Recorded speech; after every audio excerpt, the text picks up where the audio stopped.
Beloved lights, I need to address you because you lack a heightened perspective in some of the ways you look at things.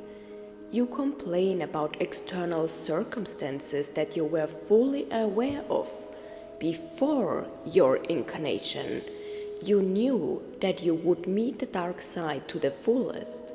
You chose to descend into density in order to bring about the very external changes that are needed to allow the earth and humanity to return to a normal state.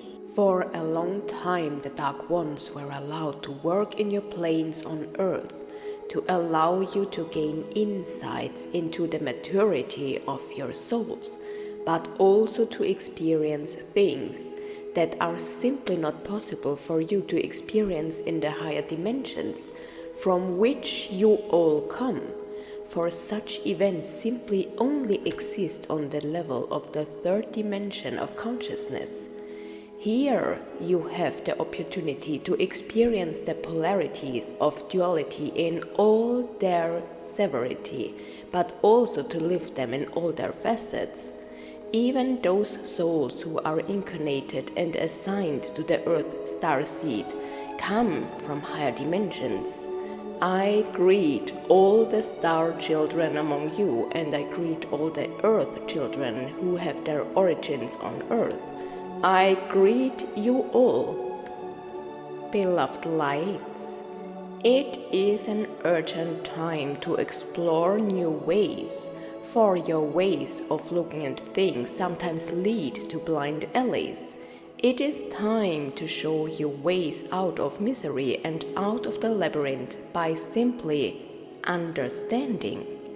Now many of you will remain speechless because of my direct approach, but I am allowed to speak directly to you so that you can gain insight.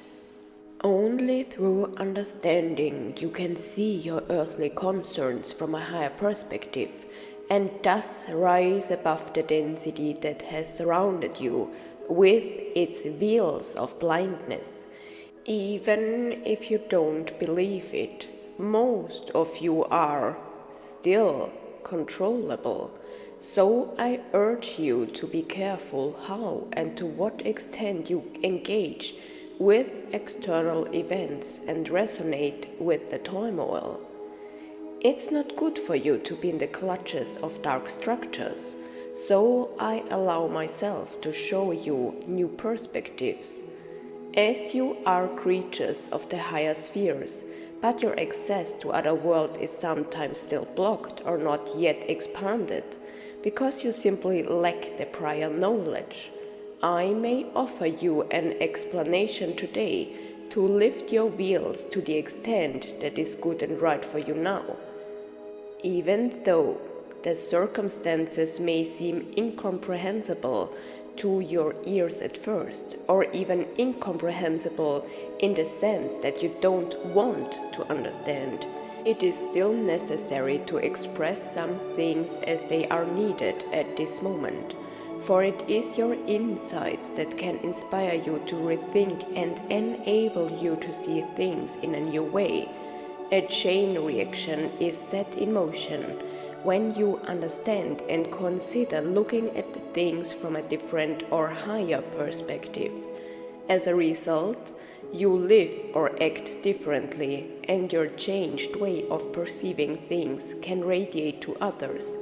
What counts is your insight and your path, and that is what manifests your own way.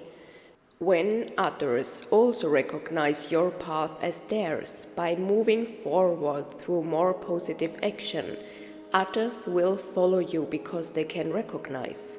I have now given you enough introductory words to explain how to perceive things from other perspectives.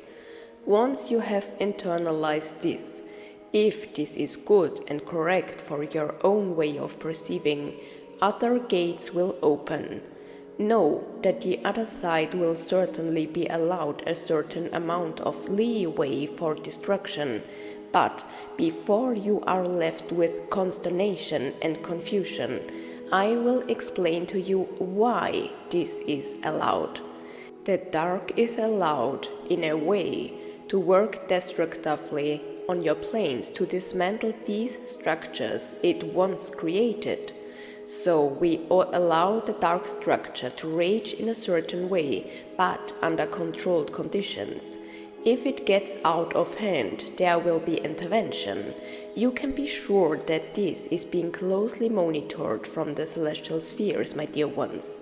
It certainly affects you when natural disasters, catastrophic accidents, or other violent events rain down upon you. This is how it appears to you. But do you ever consider the dark structures that you have been built into your spheres over thousands of years? Some areas are chemically charged, also because of historical backgrounds. In different areas there is the energy of bondage, but also the energy of unrest, violence or war. These structures need to be brought into the light, dear lights. How do you intend to build your new world on cruelty? Do you think this is a suitable foundation for your new shining plane? Do you recognize the irony of what you expect from heaven at the same time?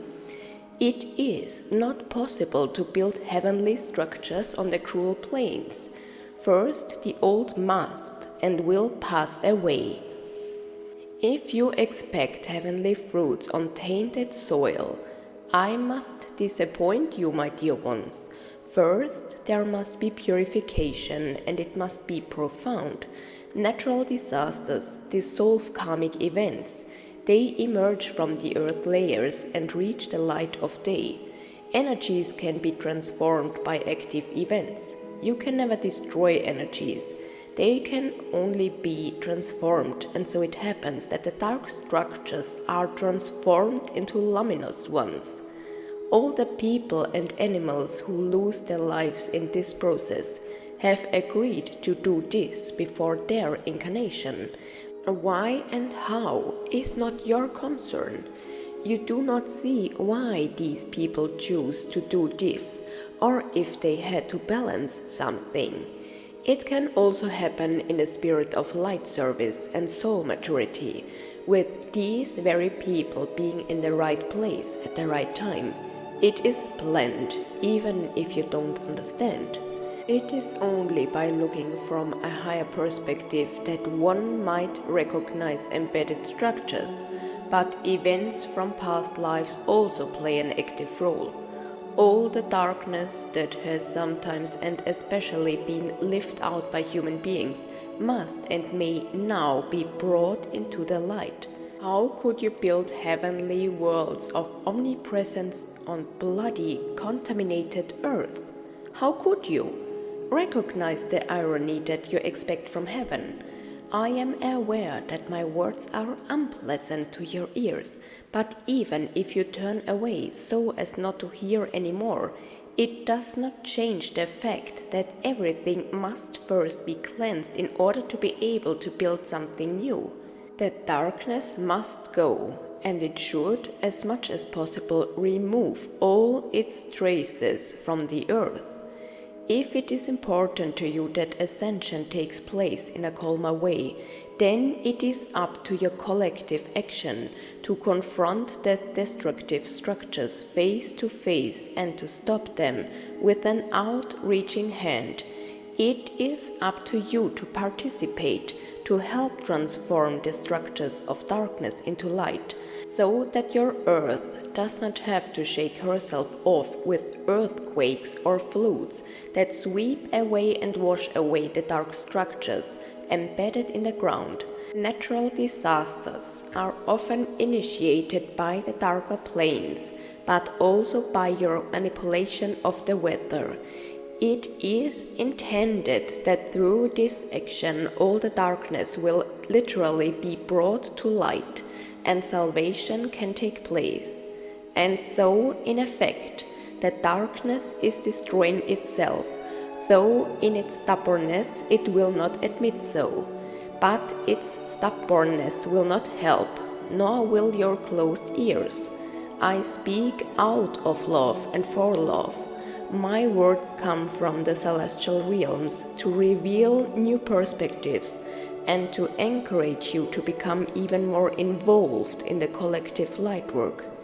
Numerous beings have brought lightworker projects through this messenger for the highest good of all. I would like to ask the messenger to note all the issues in the description for clarity. It is up to each of you to commit yourselves to the whole. It is your will that will show you new ways and can lead you to paradise if you are willing to work on and with yourself.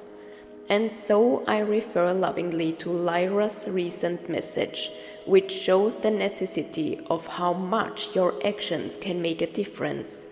If you are willing to listen to new perspectives, listen to Commander Ptah of the Galactic Federation's Lyran Peace Fleet. He will bring you new perspectives that complement mine.